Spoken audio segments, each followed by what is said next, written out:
아프리카 서쪽 지역 거기서 16년째 이제 선교사로 활동하는 황창호 선교사님이 오셔가지고 그 16년에 이제 활동을 2시간 반 동안 이렇게 소개를 해주셨는데 거기에 어떤 얘기를 하는가면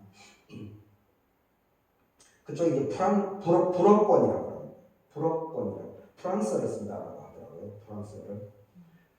근데 교회를 그 아프리카니까 흑인들이죠. 흑인들 보니까 그 어떤 상점을 운영하는 사람인데 보니까 음악이 들려오는데 이분은 이제 설교사님이니까 알죠. 그게 이제 찬송가라고 하는 것을 아는데 그 흑인이 이제 이분이 선교사라고 하는 것을 이제 모르는 것 같습니다. 그래서 막 이렇게 하다가 그 어떤 손님이 와가지고 막 하니까 막 입에 닿지 못할 그 욕을 막 퍼부어대는 것을 보고 저 양반 교회 다니게 맞나? 집에 저 상점에서 찬송가를 저렇게 틀어놔놓고 그 사람에게 저렇게 그 이야기를 하시더라고요. 참 그러니까 이게 이 교회 다닌다라고 하는 것이 그러니까 그 언행일치가 안 되는 거죠. 참 쉬운 것은 아니지만 어쨌든 이 모세는 하나님의 은혜를 독점하지 않았다라고 하는 것을 하나님의 은혜를 독점하는 사람은 결코 그런 사람은 파벌을 만듭니다. 공동체를 분열시킵니다. 참 그래서 항상 이 하나님의 은혜를 독점하려고 하는 사람을 늘 경계를 해야 될 줄 믿습니다. 하나님의 영은 인간이 통제하는 것이 아닙니다.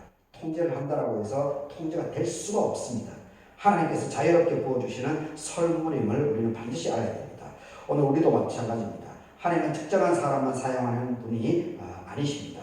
직분이 높다고 해서 성령을 더 받은 것도 아닙니다. 하나님은 순종하고 사모하고 준비된 공동체 위에 성령을 부어주십니다. 교회는 경쟁을 하는 곳이 아니고 함께 은혜를 받는 곳입니다. 누가 더 인정받느냐보다 이것이 중요한 것이 아니고 하나님의 영이 우리 가운데에 역사하고 있는가 이것이 더 중요합니다. 주여 은혜 받고 싶습니다. 물론 개인이 은혜 받는 것은 참 중요한 겁니다. 은혜를 많이 받아야 됩니다. 개인이 은혜를 많이 받고 그리고 공동체가 함께 은혜가 되어야 됩니다. 그러기 위해서 우리가 성령을 잘 알아야 되고 이 여호수아 같은 마음이 아니고 이 모세와 같은 그런 넓은 품 그리고 멀리 바라볼 줄 아는 이런 시각을 더욱더 훈련할 필요가 있다고 봅니다. 사도행전 2장에서는 성령은 사람을 변화시키고 공동체를 새롭게 하고 있다라고 하는 것을 강조를 하고 있습니다. 베드로의 설교를 들은 사람들이 마음이 찔렸다라고 37절 38절에서 얘기를 하죠. 마음이 찔렸다. 그래서 이 사람들이 어떻게 해야지? 마음이 찔려서 참 아름다운 모습이죠. 마음이 찔려서 어떻게 하지? 이게 성령의 역사입니다. 그런데 우리가 잘 생각해야 되는 것은 사도행전 7장 이 사도행전 7장 54절에 거기에 스데반 집사의 마지막 대목입니다. 스데반 집사의 설교 이후에 이 모습은 정반대입니다. 베드로의 설교 이후에는 들은 사람들이 다 마음에 찔려가지고 우리가 어떻게 하지? 이렇게 자기 성찰, 자기 돌아보, 자기 반성으로 이 방향이 잡혀져서 온전하게 성령의 쓰임을 받습니다. 그런데 사도행전 7장 54절에 있어서는 스데반 집사의 설교를 듣고 거기서도 마음이 찔렸다라고 동일한 표현을 했습니다. 그들이 이 말을 듣고 마음에 찔려서 동일한 표현. 그런데 그 뒤에 보게 되면 반응이 어떠냐면 그를 향하여 스데반을 향해서 이빨을 갈았다. 이를 갈았다. 그래서 어떻게 합니까?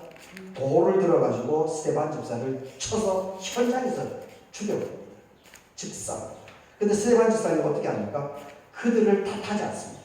그 돌에 그냥 맞아서 그냥 쓰러지면서도 주여, 저 유대인들을 불쌍히 여겨주시오. 아무것도 모릅니다. 죄를 그 사람들에게 돌리지 마옵소서. 정말 그러니 이 스데반 집사 성령에 온전하게 감싸였기 때문에 그러지 않습니까? 물론 예수님의 십자가 죽음도 동의하지만 성령에 온전히 사로잡혔기 때문에 내가 돌을 맞는데 저 새끼들 저것들 일반적으로 그렇게 분노 막 화가 치밀어 오르지 않겠습니까? 근데 스데반 집사는 그것을 그냥 이렇게 받아들이고 그냥 거기서 현장에서 피를 흘리면서 죽어나가죠. 그것이 또 기독교 초창기 역사에서 엄청나게 사람들에게 이것이 소문이 엄청나게 퍼집니다. 그러면서 더 이 결실들이 풍성한 결실들이 맺어 나갑니다. 같은 성령의 말씀을 듣고도 같이 설교를 듣고도 반응이 다릅니다. 어떤 사람은 회개 변화로 나아가는 사람들이 있지만 어떤 사람은 마음이 완고하고 그리고 이 스데반 집사를 대하는 유대인들을 보게 되면 이빨까지 가는 그것도 성경은 다 드러내놓고 있습니다. 이는 언제나 동일 현상입니다. 2000년의 역사에서 언제나 일어납니다. 지금도 곳곳에서 일어납니다. 성경은 단지 신비한 체험만 주시는 분이 아닙니다. 사람의 마음을 깨뜨리고 삶을 변화시키는 분이십니다. 성령을 받은 초대교회는 완전히 달랐다라는 것을 우리가 기억해야 됩니다. 그래서 서로의 필요를 돌보았고 함께 식사하고 기쁨을 교제했고 날마다 모여서 기도했다라고 하는 것이 40절에서 47절까지 얘기를 해주고 있습니다. 그러니까 어떤 일이 벌어집니까? 41절에 3,000명이나 더 늘어났다 이렇게 얘기를 하죠. 그리고 나눠주고 물건을 통용하고 그렇게 하니까 47절에서 주께서 구원받은 사람을 날마다 더하게 공동체 구성원들이 한 사람 한 사람들이 정말로 자기 소유가 있음에도 불구하고 소유권을 주장하지 않고 더불어 함께 하게 되니까 하나님의 역사는 끊임없이 계속적으로 일어났다라는 것을 강조하고 있습니다. 이것이 바로 교회 공동체입니다. 정말 우리가 잘 교회 다닌다라고 하는 거 우리가 잘 새겨야 됩니다. 생각해야 됩니다. 축복받으려고 기도하면 하나님께서 내 기도 응답 들어주셔서 나만 잘 먹고 잘 살아요. 주변 사람들은 죽어나가든 말든 돌아보지도 않고 그거는 교회 성경을 모르는 겁니다. 교회를 이용해서 성령을 자기 것으로 이용하는 겁니다. 하나님을 이용하는 것이지 그 믿음이 있는 게 절대 아닙니다. 아무리 교회 열심히 다니고 헌금하고 하더라도 그거 쓸데없습니다. 헌금은 하지 못하고 주일날 나오지 못하더라도 정말로 더불어 함께 하려고 하는 이런 정신을 오롯하게 살아나가는 그 자체 이것이 하나님의 말씀에 순종하는 사람입니다.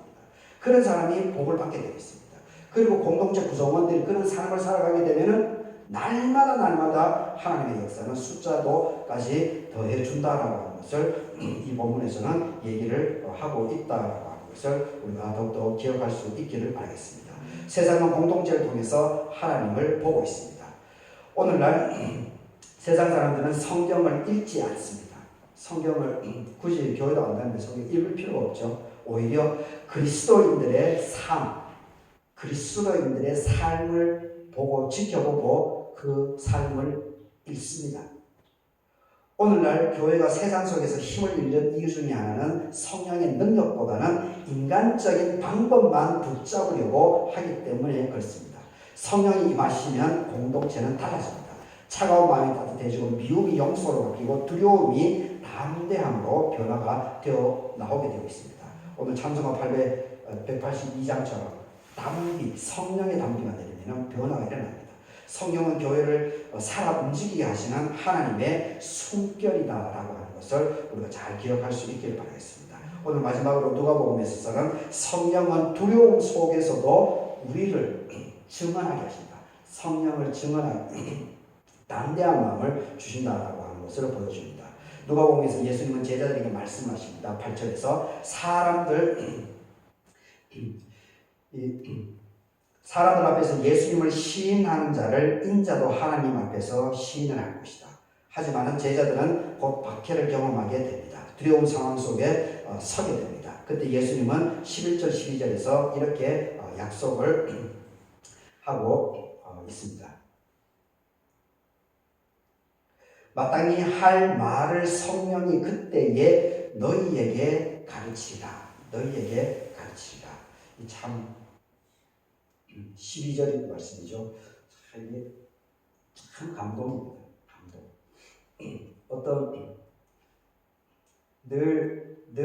늘 기도하는 마음으로 우리 일상의 삶을 살아가더라도 우리는 일반적인 유혹에 쉽게 놓칩니다. 쉽게. 그러니까 그것을 가르쳐서 성경에서는 신약에서는 이 사탄이 불을 켜고 집어 먹으려고 발버둥 치고 있다. 그런 표현을 성경에서 쓰고 있습니다. 그런데 담대하게 되면 성령이 앞서서 마땅히 할 말 그리고 할 일 그것을 눈을 띄워준다는 겁니다.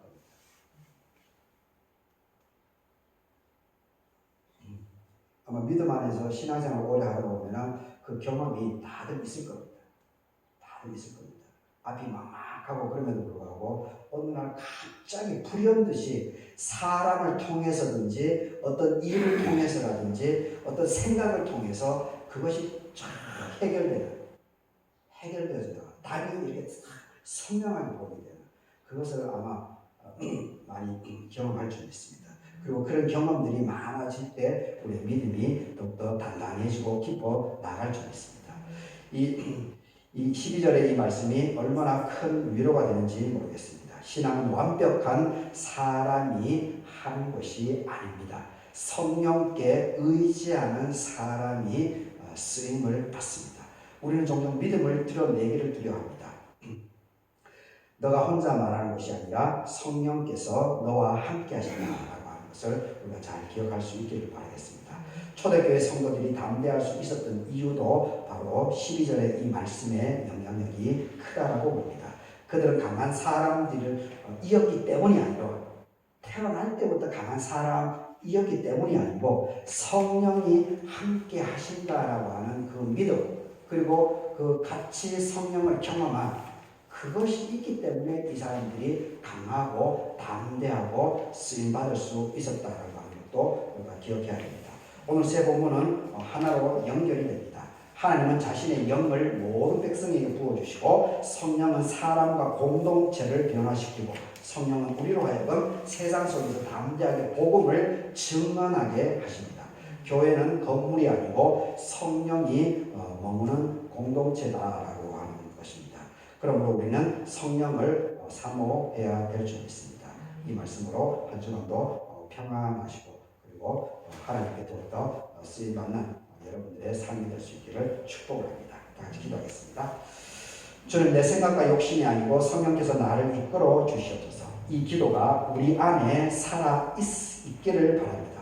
오늘도 하나님께서는 메마른 마음 위에 지친 공동체 위에 두려워하는 성도들 위에 동일한 성령을 부어주시기를 원하십니다. 그 은혜 가운데 살아가는 그 모두가 되기를 축복을 합니다. 오늘도 우리를 말씀 앞으로 불러주시고 주의 성령으로 새롭게 하심을 감사드립니다. 광야에서 지친 모세 백성들에게 주의 영을 나눠주셨던 하나님, 초대교회 위에 성령을 부으셔서 새로운 공동체를 세우셨던 하나님, 오늘 우리에게도 동일한 은혜를 허락해 주시옵소서. 우리 안에 메마름과 두려움을 아십니다. 성령으로 우리의 마음을 새롭게 하여 주시고 교만 욕심보다 순종과 사랑으로 살아가게 하옵소서. 우리가 입술로만 믿음을 말하는 자가 아니고 삶으로 복음을 드러내는 성도들이 되게 하여 주시옵소서. 성령께서 우리의 말 행동을 주장해 주시고 상처 입은 이들을 위로해 주시고 미워하기보다 사랑하게 하시고 나누고 섬기는 공동체가 되게 하여 주시옵소서. 두려움 때문에 충복하지 않게 하시고 어디에서든지 예수 그리스도를 담대하게 증언하게 해주시옵소서. 우리의 지혜 능력이 아니라 성령께서 친히 말하게 하시고 인도하여 주옵소서. 특별히 연약한 성도들과 병든 이들, 마음이 지치고 낙심한 이들을 기억하여 주시고 하늘의 위로 새 힘을 더하여 주시옵소서. 우리 갈개교회가 사람의 방법보다는 성령의 인도하심을 구하는 교회가 되게 해주시옵소서.